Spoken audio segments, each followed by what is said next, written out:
What's up, guys? Couple minutes late. Sorry about that. Trying to run around getting everything sorted for today. It's a busy day for me. It's Friday morning. We have a lot to cover. We have a lot to talk about. We're going to stick to the game plan, go over the fights tonight in Australia. Just to give you a heads up of what's going down, I'm going to be doing another live today at about 12 o'clock my time. So it's 6:30 a.m. my time. I'm going to go live one more time at 12 p.m. my time. And then again tonight for the fights in Melbourne. So wherever you are in the world, you got my big head 3 times today if you dare choose to tap in. Also, go to my playlist section, Fight Predictions. If you guys are new to the channel, I say welcome. If you know me just from the live streams, I also do breakdowns, prediction analysis. Go to the playlist Fight Predictions. You'll see the Stats Don't Lie videos. This week, we got 3 up so far. I'm pressing to get up my DFG versus David Stevens breakdown and prediction. So far, we have Jazzy Parr versus May Solomon, Tiger versus Nick, Vergil versus Lubin. Those are up right now. Guys, also, I'm going to just bring the screen up real quick. We got to go over the odds. Something I spoke about earlier in the week has come to fruition. If you guys were high on Tiger Johnson to beat Nick Flaz, I was saying wait until you put your bets in because the odds were gonna swing. I went to bed last night. I still think, I mean, this is a 50-50 fight. I think it doesn't get more 50-50 than this, but the odds have switched, which is great. If you guys are Tiger fans, it's great because now we got Tiger plus money at 215. 100 on Tiger gets you your money back plus 115 bucks. The draw's 13 to 1. Nick is $1.85. 100 on Nick gets you your money back plus 85 bucks. The sexy pick at the moment on Team Tiger is Tiger by decision at 255. I mean, the value that is there when you do your film study. And then Nick, so people were picking, Nick on points 250, Nick by stoppage 580. So depending on where you are, if you're on Team Flaz, you put your bet in now. You guys are leaving money on the table, and this is what I always try to do as well. Is from the betting standpoint, this is a lifelong learning process. Um, however long you've been in the game, right? There's always something to learn with strategy. I'm not talking about the fights, but the strategy of betting, understanding the market of when money comes in and money comes out. That's another thing that you're going to get on the channel is that sort of approach. So, like I said, if you're Team Nick, you guys are leaving money on the table. I would be putting your bets in now. If you're Team Tiger, I'm going to wait till tomorrow. You guys know I'm Team Tiger. Tomorrow's my Saturday. That'll put me 24 hours away from fight night. I'm gonna wait till tomorrow to put my money on with Tiger. You guys are tapping in. We got Chilltown in the house, so I'm gonna bring TJ on real quick. We're gonna see. We're gonna say what's up to our boy at the stage. Yo, My guy, what's up, playa? what's up, bro? Okay, we are good. We're rocking and rolling. Do you want me to Do you want me to bring on another screen so we could see the odds of whatever fight we're talking about? Are you able to? Nah, I I, don't. What? It okay. don't. It doesn't matter to me. Yeah. Okay. Cool. I, How are you I only first and got like foremost? 15, 20 minutes. I got a bunch of shit going on here. But Go for it, brother. I know you want to talk about some fights, so yeah, the Lubin you have the Ortiz fight too. microphone. Yeah. So, I know. Let me ask you something. If Tiger wasn't from Ohio, would you be high on Tiger? Great question. It's a very tough question for me to answer, mate. It's a, Stop. it's a. How am I supposed? Look, to be fully transparent with you, um, I don't know, man. I like talk. I don't probably not. And I got to be honest with you too. In terms of um, who I'm a bigger fan of. This might you might not believe me. I like Nick Flaz. I'm a fan of Nick Flaz, but watching the tape, watching the evolution, I got somebody in my ear as well out of Ohio who's talking about Tiger's new coach. He fired Bernice Prentice, so he has a new camp. No one's talked. He hasn't really made that public yet, and I thought his camp. Maybe I heard his camp was the same. He just fired his head coach, fired his head coach, but which same camp. So I don't even know if he has a new trainer, but he fired his head coach. Yeah. yeah. So I kind of like when fighters coming off wins make changes. So there's a lot of little things, but it's a valid question. Maybe I'm a bit Ohio based, but good But question. everything his coach was saying in the Boca Chica fight, because I saw what his coach was saying, to let his hands go more, because that fight, I mean, they were averaging like 10 punches landed around. It looked like a sparring match, really, between Boca Chica, who, in my opinion, was somewhat of a washed up version of himself. He was coming off the loss to Quentin Randall. Before that, he had gotten absolutely washed by Romain Villa. Romain Villa beat him from pillar to post. Like, that fight should have been stopped. And of course, we have the fight with Boca Chica versus Nicholas Flaws. And I think that's why the odds opened how they did. They have a common opponent here. And Flaws got caught early, first round. And, you know, I say this to people too. Boca Chica can crack. He's most dangerous early. If people remember, this isn't on BoxRec, but if anyone watched Boca Chica fight Brian Norman Jr., Brian Norman Jr. was almost out in the first round. That fight probably could have been stopped. He could have had a first-round knockout over Brian Norman Jr. Does that just mean we throw away Brian Norman Jr. here? Brian Norman Jr. survived and made it, and then that fight eventually got stopped due to cuts like 2 rounds later. But he had floored Brian Norman Jr. badly. Like, Boca Chica has power, so I can't read too much into that first-round knockout. What I'm reading into is his evolution in the fights afterwards for Flaws, right? For Flaws, his opponents. He's been matched very tough. I think his resume, you know, a lot of names don't stick out to people, but for me, the names of Brian Savoya, Jahai Tucker, and especially Luke Santamaria. Luke Santamaria is a dog, man. To dominate Luke Santamaria like he did, you have to be on somewhat of a world-class level. Luke Santamaria, if you guys rate Jesus Ramos Jr., like, he was extremely competitive with Jesus Ramos Jr. I'm talking extremely competitive. If you guys rate Jesus Ramos Jr., then let me tell you something. Flaws won every minute of that round against Luke Santamaria. Beat him and stopped him. So this is all comparison. Like, you got to compare how other fighters look against this fighter. That's what I'm doing. What style does Luke fight at? What's Luke Santamaria's style? He's a pressure fighter. Okay, what's Tiger's style? He's a boxer. Yeah, so my point is, you know what I mean? Nick wants a certain style. Nick feeds on certain styles. And, you know, he's going to have a problem with Tiger. Great point. And, Johnny, to that point, what style, when has Tiger been in trouble? Bro, what? Pressure. No, I just want to say, like, pressure pressure's his kryptonite, though. Like, you watch the Jamir Espinosa at 140, that's only an 8-round fight. 10 rounds, he loses that fight. Yomar Alamo, only 8-round fight. 10 rounds, Tiger loses that fight. Just watch the rounds from 6 to 8. 6, 7, and 8. In both those fights, he's hanging on. He's hurt in both those fights. He's hanging on. And, like, those are 140-pound fighters. Alamo and Jamir Espinosa, like, they're not anywhere near the level of Flaws. But they were able to eventually break distance and make it their type of fight, which is an inside fight. And for me, Tiger's uncomfortable on the inside. Tiger's got a great jab, and for him to win this fight, he has to break the rhythm of Flaws, right? He's going to have to break the rhythm, use his jab, create space and distance, and rack up the rounds. But Tiger's got low output for me. He's not a high output fighter. And now you have to ask yourself, is he going to do this for 6 rounds? Do you think Tiger can win 6 rounds breaking up the rhythm of Flaws? Or do you think it's more plausible that Flaws is going to break up the distance and win 6 rounds dictating his style of fight?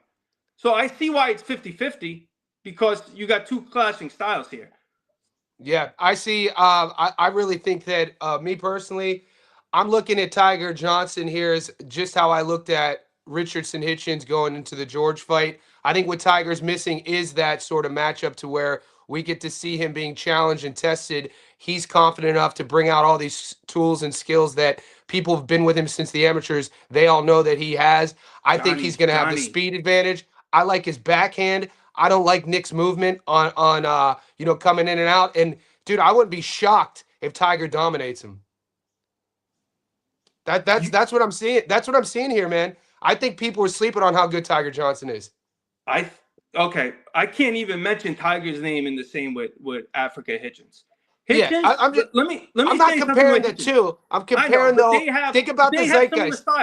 But think about the zeitgeist of the boxing fandom before that fight. Everybody, you knew, I knew, we knew how good Richardson was, but people would sleep on him, and because he didn't have that moment, he has that moment. World champion now, and was a But he champion did going have into that the. moment. I Yeah, picked him to beat Liam Paro. He became a world champion. Like yeah, the I'm George talking the Kambosos. viral moment. I'm talking the viral moment, which then breaks through the zeitgeist of the boxing casual. You know what I mean? He didn't have his on the ropes moment. He didn't have that standing in the crowd moment that helps take a fighter to that next level. He ended up getting that moment. I feel Tiger is missing that, and I feel he's going to have that moment against Flash. We That's all I'm all saying. thought though, like insiders of boxing fans, all thought, you including, knew that Hitchens, very very good fighter, underrated fighter. Like Yeah. his boxing kills, and this is just a comparison here. Hitchens versus Omar Alamo won every minute of the round, beat Alamo up, and then Alamo actually had to retire in his corner. That's how bad of a beating Hitchens gave. Now let's go to Tiger versus Alamo. I was at that fight. Tiger was competitive the first 4 rounds. After the fourth, was on survival mode, was getting beat to the body. Alamo was getting stronger, and then won the back half of that fight. And like I said, if it was a 10-round fight, Tiger would have lost. And this is only 3 fights ago. So, like, that's the difference between Hitchens goes in, dominates, and stops Alamo. Tiger goes in and looks suspect against Alamo, And now that was at 140. Now we're at 147. These are big guys. Tiger was the big guy at 140. He always had, he was always doing catch weights at 140. Top Rank had him as the big guy. He was always the bully. But now he's in guys that are cracking at 147. I mean, Flaws was fighting above 147. Flaws is going to be the bigger guy in the ring. So this is what I think there's a lot of, and plus he's the A side. You can say that he's the pro box fighter. It's going to be on neutral ground, but Flaws is the A side.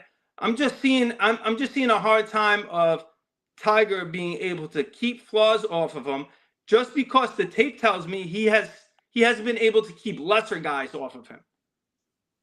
Once Flaws is on the inside, like what's Tiger gonna do? Clinch 100 times? I think that you guys are what I'm seeing is Tiger's going to be bigger at 147. He's longer at 147. Flaz is not that big. He's a bit small, and I think that Tiger's going to use that size for his advantage. I think he's going to have more power at 47. He's getting used to that. Stops Castaneda in his first output at 47. Castaneda's record is not remarkable, but people in the know how tough he is. His next fight wins the decision. I see a confident 27-year-old. I'm more comfortable with this pick, Tiger beating Flaz, than I'm sold on this one, man. I'm waiting till tomorrow till the odds keep going towards Nick. So I like how you're talking about Nick, because that means more money's gonna come on Nick, which will make my bet a little bit I heavier. love I love it, Flaws dude. in this. I think Tiger. I I love think Flaws Tiger in this shines. spot. I think Tiger shine. Yeah. I think Tiger shines against Nick, man. I think it's a perfect matchup for him. I love his timing on his backhand, his hand speed. I love his 1-2 countering, dude. This is a good fight. I like it. And let's Adu, you have time to count. Let's go, Adu. Let's go. TJ, how was the trip to? So you're back in the stateside, right? No. I'm trying to get tickets tomorrow. My whole family got the flu. I'm the only one that survived. Oh shit, dude! While I got you here, I do want to ask you. This is why I love this is why I love the chat, and I love the community, because we don't have to agree on everything, and we could do it with an educated perspective, right? Nobody's getting emotional. If you don't mind, because I'm currently taping David Stevens. He's going 15-2, 25-year-old kid, massive dog. All I'm going to ask you about is, do you think plus 380 is too wide going into the DFG fight, knowing that we've seen DFG in his last fight lose? We know they both fought Bektamir Melikuziev. What's your thoughts on that? Do you think plus 380 is too wide for Stevens as a dog? Do you think DFG should be on upset alert? Yeah, so I'll just drop a couple things on that real quick. One, the price was more like plus 450 early in the week, so people have been betting Stevens, and I still think that's wide. But they have a common opponent, Beck. Beck to me looked somewhat flat when he fought Stevens. Stevens looked great in that fight, but I think Beck missed weight when he did fight against him. Beck looked very good, I thought, against DFG. So I don't know if we had the same version Beck versus both opponents. Just keep that in mind. And a big one for me is that this is in Texas. And, I've heard DFG has sparred Stevens many times. They wanted this fight. So I don't think they're setting up DFG to lose. I think they lost a close decision to Beck, and that can get erased if they beat Stevens. This is what I'm thinking, but I don't like the price. I can't take DFG at that price. It's way too wide because Stevens is a real guy. Like Stevens can beat him, and I do think the line is wide. But just hear me. I think there's a lot of things in the favor of DFG here. Okay. See, I was talking more. What I was getting fixated on earlier watching the tape was how Stevens approaches the pocket, how he goes about his business, and then tight power puncher in the pocket. Gonna have. I like sometimes when the guy's shorter. Especially if you have that style. And then DFG sometimes for me defensively with his guard in the pocket, sometimes looks a bit leaky. Dare I say? I don't want to say uncomfortable because he's confident in the pocket. He likes kind of getting hit and catch and shooting there. But all right, move it. Do you see any other fights that jump off? I mean, there's a few fights. How about Vergil and Eric? Vergil and Eric, look, Vergil's one of the best pressure fighters in any division. Very aggressive. He's very intelligent. He's got a great chin, great gas tank. He's going to be in your face. I think Lubin has to hurt him to win. Lubin's going to have to hurt him to win. Where I think Vergil can hurt him or Vergil can win on points. So I think this is Vergil. I can see a late stoppage or points for Vergil. That's where I'm going with it. And do you think so? Vergil late stoppage or points? I didn't like Lubin in his last fight against Ardell Holmes. I wasn't impressed. Yeah, stopped him late. Got that late stop, but it's not what he did. It's how he did it, and he took a long time against an opponent that didn't really want him to engage.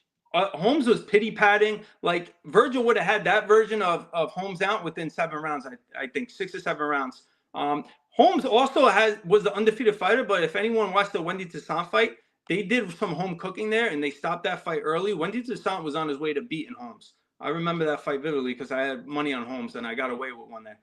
So it's not like Holmes was Holmes had his flaws too. And obviously the Ramos fight, I thought it was more Ramos lost it than Lubin won it. I thought Lubin really didn't throw much in that either. So he's not going to win the fight like that. He's not going to win the fight how he fought Holmes. He's not going to win the fight like he fought Ramos. So my hesitation with just totally dismissing Eric is the fact that Vergil doesn't have a lot of experience fighting southpaws. His last southpaw opponent was his last fight at 47. This will be his 5th fight at 54. He's just gone 24 rounds. 24 rounds. This guy had a 100% knockout to win ratio, and then he faces. I mean, what other guy at 54 is facing Madrimov and Boacek back to back? So the kid's a dog, right? But my point is, Eric has knockout power in both hands. He's a southpaw and uses his lead hand not as your atypical prodding jab style. He uses it as a power shot. He could crack with his lead hand and obviously his backhand, which he's looking to do more often. With Vergil, that atypical Mexican style, volume, hand speed in the wheelhouse. And I think Eric's most comfortable in mid-range. All right, before I get my point, who hits harder in your opinion, Boacek or Lubin? Punch for punch, probably Lubin. Okay. Now we know that Vergil wasn't necessarily hurt. He got, grazed. Those happen in boxing. You're just flash you right back up. It wasn't one of these instances where, you see a kid like we just saw it. Lyndon Arthur got dropped, I think, in the 2nd. He was freaking hurt. Bradley Ray, talk about a missed opportunity for Ray to not end the show. And thank God he didn't, because I won a lot of money on Lyndon. Big difference though is Boa lets his hands fly. He doesn't care, right? I feel like Lubin is a lot more gun shy because he has been stopped before. He's been beat up before with we know Fendora. So I don't know. Like he didn't let his hands go against Ramos. I thought he could have let his hands go a lot sooner against. Okay, then so why? How do you see that going late then? Because if that's the case, don't you think Verge and RGBA, the game plan is going to be, let's see if this kid is going to be gun shy. Let's drown him early. Let's get an early paycheck and get this kid out of there early. You know what I'm saying? Because if he's not going to pull the trigger, he's going to be hesitant. Verge coming downhill, that's a nightmare to deal with for a guy who really isn't going to have the output like Lubin. But he's tough. He's still durable. I mean, look, even with the Fendora fight, we know he wanted to stay in that fight. His just face was breaking apart. Yeah. Otherwise, like, he's still a dog. So in that sense, like, I give him the benefit of the doubt because he's on his feet, right? He was stopped standing. So Yeah. He had to I dig think he deep. could take, yeah, like Vergil doesn't have that one punch power, like it's accumulative. So Yeah. you see where I'm going with that, where Boots kind of more has, he's hitting you with the right shot at the right time. Virgil's just treadmill from hell. Somebody brought up Trent Nonpearl says Holmes was a good amateur. I remember seeing him in the WSB get a big knockout. Lubin, too much experience for Holmes. See, my point that I didn't get to mention, I'm glad Trent says this, is Lubin and Holmes fought each other before in the amateurs. They knew each other. Those guys have a connection going back to when they were real young. And sometimes when you meet on the pro level with everything at stake, you're going to have this sort of like, it's different from not knowing, I know, there's some fighters who don't want to know shit about their opponent. They don't watch tape. Fight Donnie, I don't starts. read into that. I don't read into Okay. that. Like, Okay. So how do like you? Guido Vianello. Everyone told me Guido Vianello would lose to Makhmedov. Makhmedov Who beat told you Guido that? up. Beat Guido. Well, listen, Makhmedov in the amateurs stopped Guido Vianello. Yeah. He stopped. It's not easy to stop somebody in the amateurs. He Yeah. stopped Guido Vianello. There was a lot of people that brought that fight up specifically that Guido wasn't going to be ready because they had the amateur experience and he was stopped. I mean, Guido just put a pasting on this guy. So, sometimes it means something, sometimes it doesn't. Tiger obviously has the amateur pedigree. It looks like he went to college and studied boxing. That's how Yeah. like he has a college degree in That's his footwork, his 1-2, and then you have someone like Nicholas Floss who looks like he learned everything off the streets. Like yeah. things he does, you're not supposed to do. Instead of throwing the 1-2, he throws the reverse 1-2. He throws the Yep. right and it catches you with the left. He's throwing 3 hooks in a row, one to the body, one to the chest, one to the head. Like his offensive arsenal is not things that you teach. It's either you have or he learned it from outside of somewhere from a boxing academy. He's got like a freestyle type of way. And Tiger's like the essence of, the boxing Olympic pedigree there. But like Flores said recently in an interview, he goes, I'm going to show Tiger that there's a difference between professional boxing and Olympic level boxing. They're two different sports. That's why also I love the confidence going into this. Tiger thinks it's his big moment. Flores thinks it's his big moment. And it's a crossroads for both. Yeah, and to the point, just because I'm taking Tiger doesn't mean I'm not a fan of Nick. Nick, since that first round stop when he got stopped against Janelson, he's looked unbelievable. Even the fight against you brought it up in the Discord, Jahai. Look, that fight, Jahai Tucker was a kid. He's still a kid. Nick He's Flaz was on his 22. He's Dude, he was 19. 19. He was Yeah. 19 when he fought a 28-year-old Nick Flaz, dude. That's a nightmare fight. You know what I mean? But look, And but Johnny, he then fought. So we can't give him credit for that fight. But then we give him credit when he fights his next fight against Luis Francisco Varone, who gave Brandon Adams one of his toughest fights. Like Jahai Tucker basically won that fight. That was a draw. Francisco Varone at light middleweight is probably at least a top 15, if not top 10 middleweight. Like we can give Jahai credit for that fight, but we won't give him credit for the fight before against Nicholas Flores. My point wasn't that. My point is like when you're catching guys on the way up, timing is a thing. I rate Jahai Tucker, dude. Jahai Tucker's super, but he's still gonna grow exponentially with each fight. He's here, here, here, here. When Nick and Jahai fought, Nick was like peak Nick. Nick is peak Nick right now. This is the best version of Nick Flaz. So this is why I'm excited for the tie. Just to go Yep. off that, Flores what that fight wasn't at welterweight. Flores had to go up to Jahai Tucker. That was at light middleweight. So That's a good point. That's a Flores was good coming point. off the. This is one thing I'll say about Flores. A lot of people don't know. When he got knocked down from Boca Chica, the first round knockout, he took 2 years off. Right? We'll know that he took 2 years off. His first fight back was on Pro Box against Brian Savallo. Brian Savallo was I believe he was an Olympian, a decorated amateur. He was a big A side in that fight. Flores asked for that fight. He goes, I want to come back and fight Brian Savallo. He's undefeated. I want to fight him. Off of 2 years. He went in off a 2-year layoff, off a knockout, and beat Brian Savallo, which I thought he probably beat him 5-3, 6-2. And then from that fight, he went on to go up and weight to fight Jahai Tucker. Like, those weren't gimmies. He was the B side on both those fights. So All right, you asked me it's badass. You don't hear a lot of fighters wanting that. Those are hard fights to come off of. No, Nick Flies, dude, he ticks all the boxes. But you asked me when you got on if Tiger wasn't from Ohio, would I be taking him? If Nick wasn't Puerto Rican, would you be taking him? You know what's funny, man? Did you hear that? I usually fade Puerto Rican fighters. And just so you guys know, let me tell you something. Here's something that you guys don't know. He's not really even Puerto Rican. He's not They really. say, You isn't know he where his Dominican? parents are from?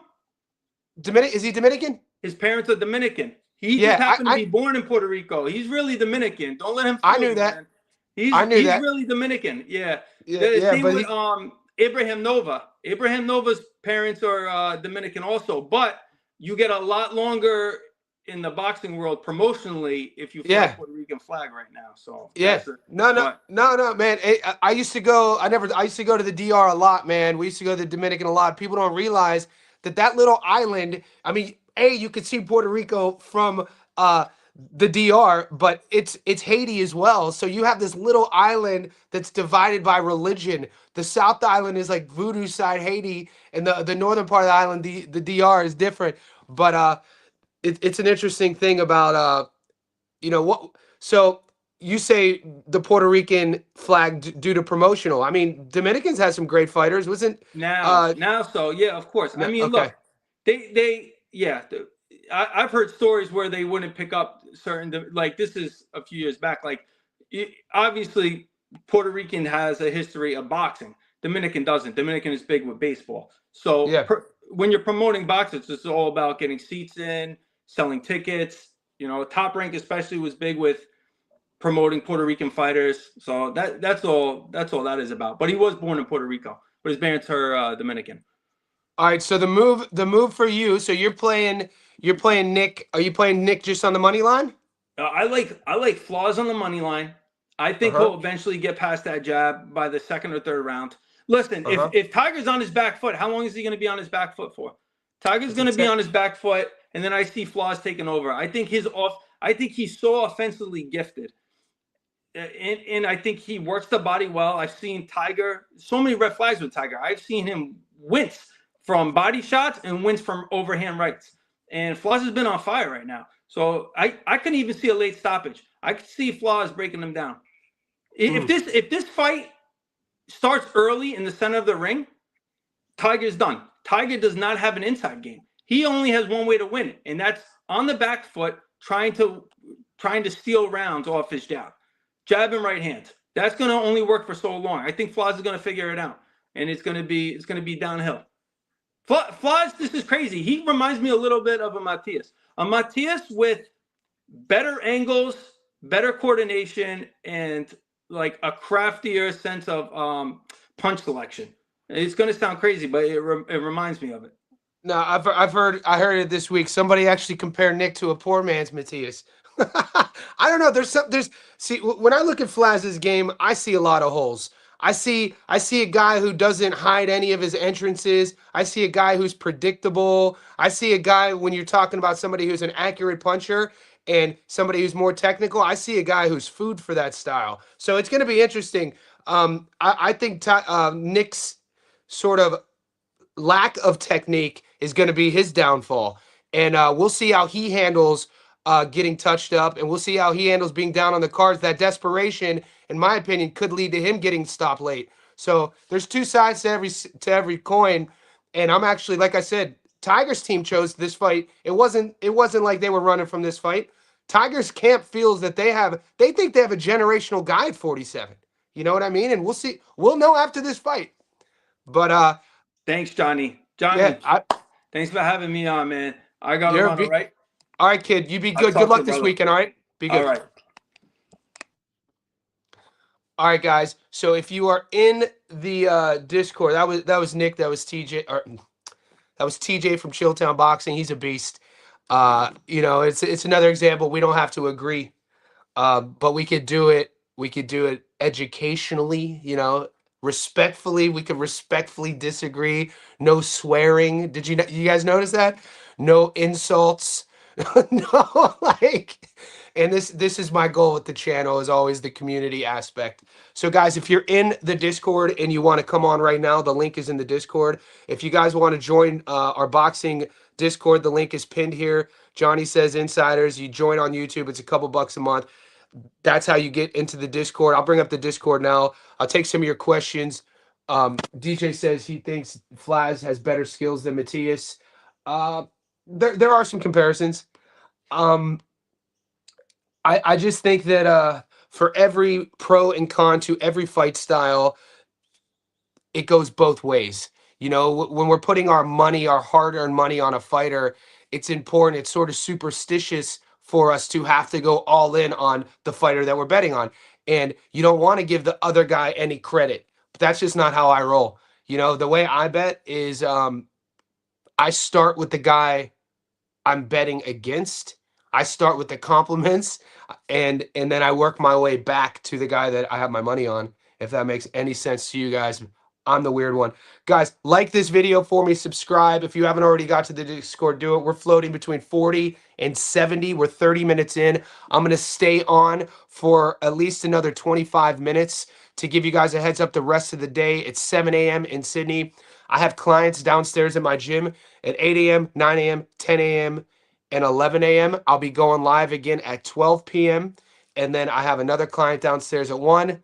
I'll be hopefully uploading DFG versus Stevens prediction, and then I'll be doing a live stream for the Australian card tonight. So it's a busy, busy week, busy day for me, busy week as well. So we're going to pull up the Discord real quick. Let's see what the boys in the Discord are saying.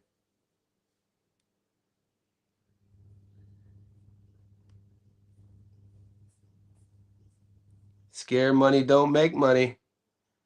Remember that, boys. Scared money don't make money. Watch Barrios, boxing booth, Stevens under, Ronnie right.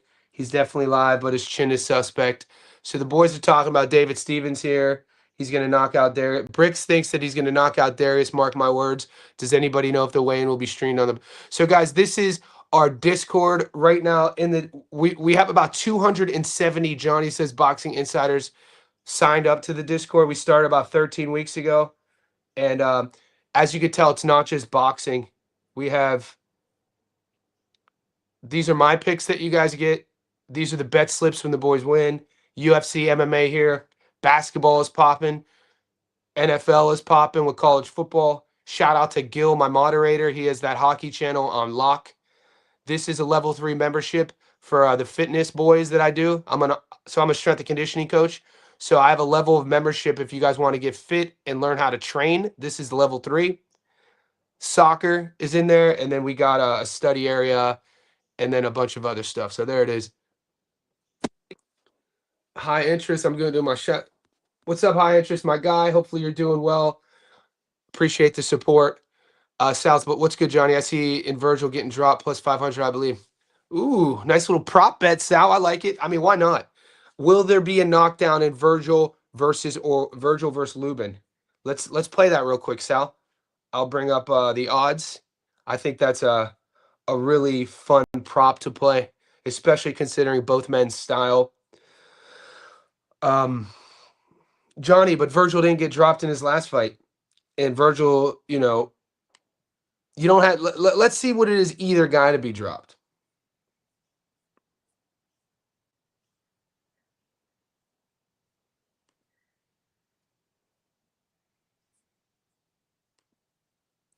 There he is. Will Vergil be knocked down? 5-1. 100 gets your money back plus 500. Will Lubin be knocked down? $1.53. I personally, I don't really like playing knockdown props. It's not my kind of, I'm not comfortable playing knockdown props.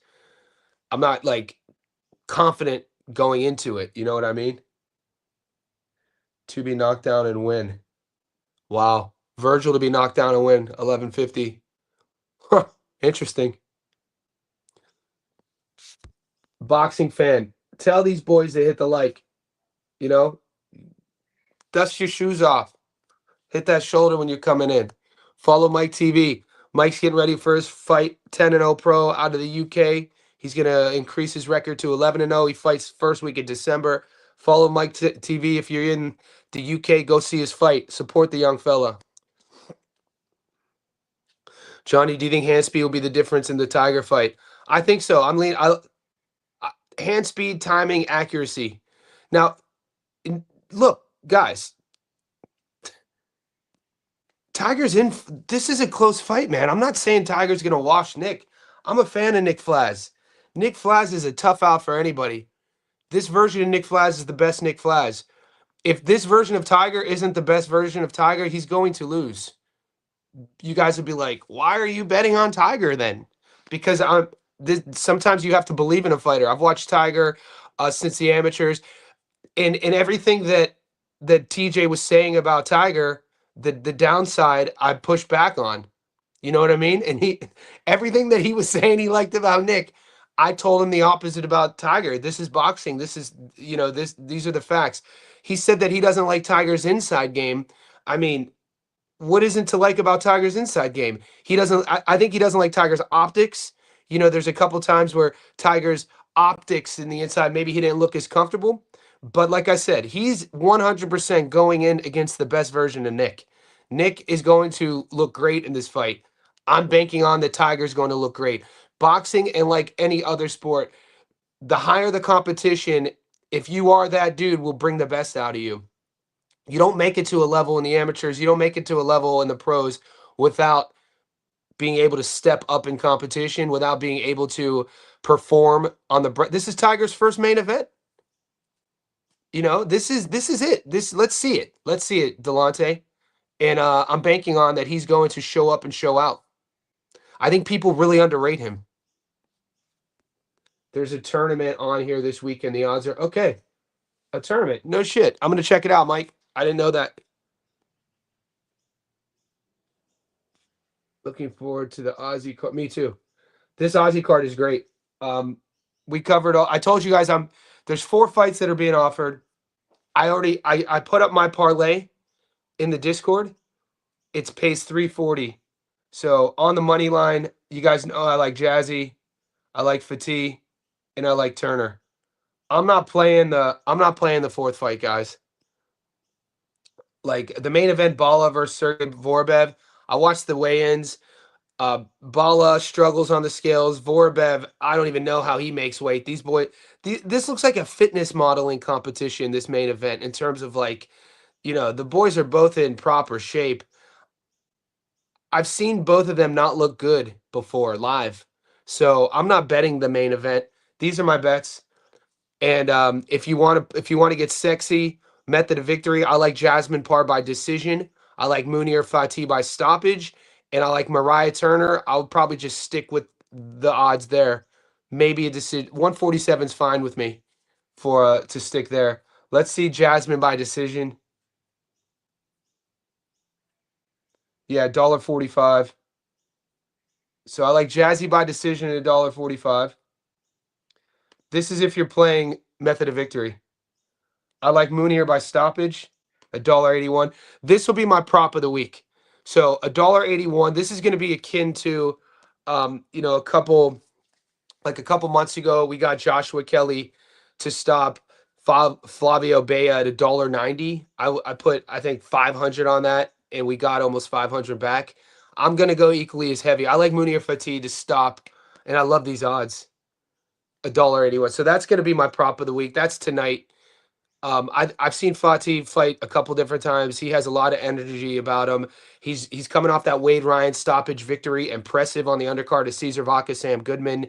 And ironically enough, the kid who's headlining this card, Vorbev, has a loss against Wade Ryan. It just kind of shows you Munir. I like the way they're handling his career too. He's just slowly coming up. There's a lot of these guys in Australia on the domestic scene that people really don't know their names, but they are a problem. So Darren Gala Trehella is another one. I think Darren Gala is probably 23 now, 24. Don't quote me on his age. He's a younger pro, but Darren Gala Trehella is another one of these guys. Who's another one? We just saw him fight. Who's the kid who fought on the Michael Zarafa undercard, who beat my boy Bruno Tarima? Who beat Bruno? The kid who beat Bruno is the real deal as well. Damu Brat, what's up, Playboy? I appreciate you. I appreciate the support, guys. Wherever you're tapping in, wherever you're tuning in, whether we agree or we don't agree, I appreciate you. We don't have to agree. No, what world do we live in that we can't be friends if we disagree? That's not this space. TJ and I, as you can tell, we have a friendly back and forth. It's competitive though. You ain't gonna come up on my platform and act like I ain't gonna push back on you, boy. But we do it respectfully, and I think it's more fun. I'm a competitor, man. I love when we're not agreeing, but we're doing it respectfully. You don't have to worry about any sort of like personal jabs or that's not what you're gonna get here. So moving forward, guys, if anybody wants to come on and do what TJ and I just did, you're more than welcome. Behind the scenes, one of our moderators, boxing fan, and I already ran this idea by Breaking Bad boxing. His name's Nick. I brought this up last night on the live stream. We're working behind the scenes on developing a new product on the channel, and it's going to be like a versus battle just like you just saw. We're going to have a fight. We're going to feature a fight. We're going to market it. I'm going to market it on my Instagram. I'm going to market it on my YouTube. You boys can market it as well. And it will be all marketed around an upcoming big fight. And maybe we'll put a clock and maybe we could do a vote. We'll see, we'll let you boys on the chat vote, like vote one if this guy won, vote two if this guy won, and it's all going to be a debate back and forth. But the key points to the debate are educative, respectful. We're trying to do this at like a certain class level, like high IQ sort of things, like no swearing, no personal jabs, and I think our sport needs that.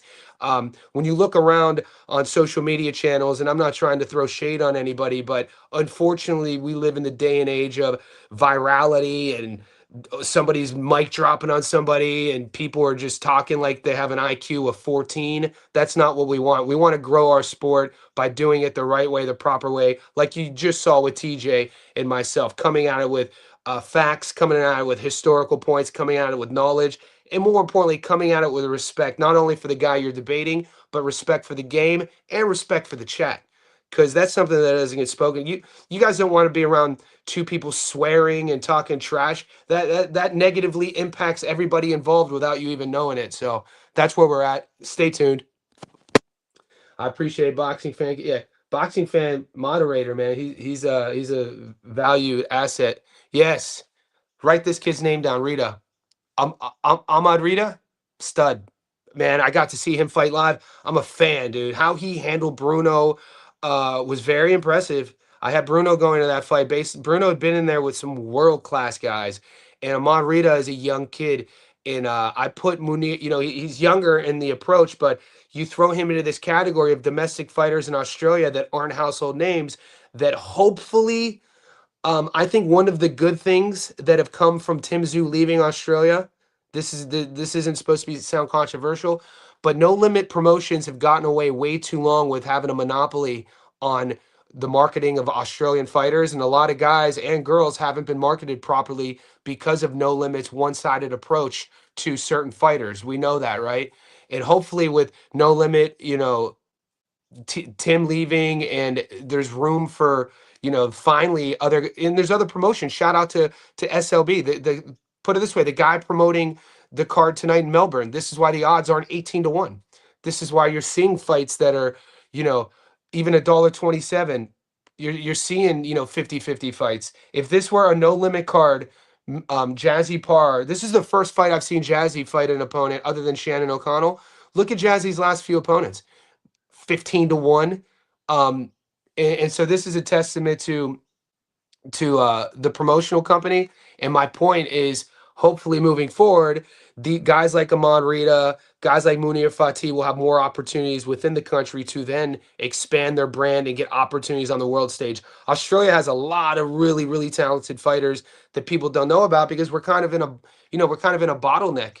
To get out of Australia, you have to, it's like a meat grinder. You have to beat a lot of really, really tough guys, and there's not a lot of positions. There's not a lot of opportunities. TJ and Raphael, married couple bickering, same as uh I don't know these guys. See, I'm a nerd. I I know Dan Raphael. I don't know who TJ is. Chris Mannix and Sergio Mora. Yeah, I don't watch any of these guys, and nothing against them. It's not. I'm not standing on my high horse. I don't watch people's content because I'm no that. I'm in my own zone. I'm so fixated on growing this. I run my other business, my what keeps the lights on, my strength and conditioning company, both in person and online. So I don't really watch other people's content. I do show love to uh, Tommy Randone and Paulie Malignaggi. I watch their show. That's about it. I watch Gary from 3D. I watch his show, but I don't. There's only so much time in a day. This is a one man project right now, and so yeah, we only have so many hours in the day. TJ runs a YouTube channel, Boxing Pittsburgh usually airs every Friday. Perfect. I'm sure they do great. I'm sure they do great work. Dan Raphael, if that's who you're talking about, I mean, he's been in the game for decades, and so I'm sure you're getting good content with those guys. I'm sure they're doing their best to give you good advice, and that's what the sport needs.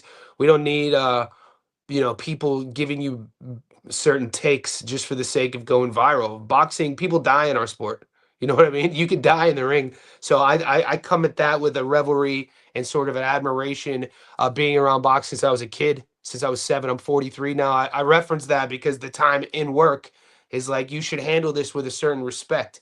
And I don't know if they do, but Dan Raphael, I mean, he's been a journalist since I think the late 70s. He's been in the game for a while. Did you create your thumbnails? Which thumbnail? Oh yeah, I do everything, man. I do everything, dude. I'm a one man show. I don't have help, which is fine with me. I'm learning on the job. How durable is Lubin? He's been stopped twice, right? He only has 2 losses. Eric in 2017, when he was a 20-year-old, he got stopped in the first round against Charlo, and then we know in his fight against Seb Fundora, he wanted to continue though, and those cards were pretty even. He got dropped in the second.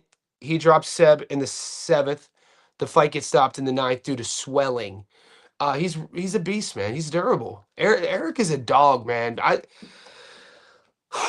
And it's something that I touched on with TJ is I brought up the fact he didn't play with the idea too much, but I set him up with the fact that Vergil's style doesn't age well. Mexican style, prod forward, in the wheelhouse the entire time, gets hit a lot, there to get hit. We've seen him buzz before. He's just gone 24 straight rounds and 2 Serhi and Madrimov. So, that style is good until it isn't. So you got to how durable is Vergil for up until now? I mean, did Boacek drop Michael Fox? If we play that game, Michael Fox dropped Boacek late in the with 10 seconds left in the last round. Boacek got dropped against Fox, and we saw Brandon Adams steamroll Boacek. Now, why? Because Boacek's style doesn't age well. That style is very similar to Vergil. Now, Vergil's the more skilled guy, better feet, more hand speed, a little bit more thudding power. But my point is, it works until it doesn't work. And Eric hits way harder than Boacek. So when you mix that in with the fact that Boacek caught Vergil twice, if Eric catches Vergil on the come in, and like I said, he's fighting a southpaw. Eric's a southpaw, a big hitting southpaw who cracks with both hands. Like the way when you look at Eric's style, he's southpaw. He's not using his jab hand as like a normal guy. He's using his lead hand to throw power shots too, basically to set that one up. Bro, Eric could crack, dude. That's all I'm saying. Maybe that knockdown prop might not be a bad shot if you want to play props. Lubin was real tentative his last fight. Could have applied a lot of pressure. I think he's definitely more aware. Yeah, no, Lubin has, bro. I do. Lubin has miles on him, man. Lubin has miles on him. I'm not gonna call him washed, but Lubin is an old 30-year-old. In the body, he is mild, man. He went pro young, dude. When did Eric turn over? I think Eric turned over in 2013. So we're going into 2026. Eric turned over as a 17-year-old. I think he was 17 or 18 years old. He's been fighting at the high level. This is another thing, guys. Eric dodges no smoke. He's been fighting at a high level, for years. And when you look at his resume as well, man, he's been in there. So I'm not going to sit here and be the type of guy to talk trash about Lubin. I don't think he's that. There's so many fighters like Eric who come and go. They never get the flowers they deserve. And this is a tough fight for him. Vergil's a dog. It's wild to think neither guy has ever been a world champion. This isn't for a world title. This is for an interim. You know what I mean? To think that Lubin's never been a world champ. To think Vergil at 27, guys, is it fair to say that we all thought by now at 27 Vergil would have been a world champion? Either 47 just hasn't happened yet. Yeah, dude, right? And I talked about this in my upload. If you watch my Stats Don't Lie video, they rushed him, man. You put a 20-year-old kid against a prime Charlo, dude. That version of Charlo in 2017, dude, is a nightmare. He's fighting a 20-year-old kid, and this was my point about Nick Flaz versus Jahai Tucker. Jahai Tucker, in watching TJ just dismiss that dude, Jahai Tucker was a teenager fighting Nick Flaz, and that fight was a close decision. And Nick was Nick was 28 fighting a 19-year-old. I think Jahai was 19, 18 or 19, maybe 19. So, and that was my point. Is like when you catch a guy is very important. When the most famous example of when you catch a guy was kind of like how Floyd operated in that second half of his career. Very businesslike, very wise, very smart when he was catching guys. And sometimes that happens by choice, by strategy. Sometimes it's just life. The timelines add up that way. But Jahai Tucker is not. Every version of Jahai we're gonna watch for the next few years is gonna be leveling up.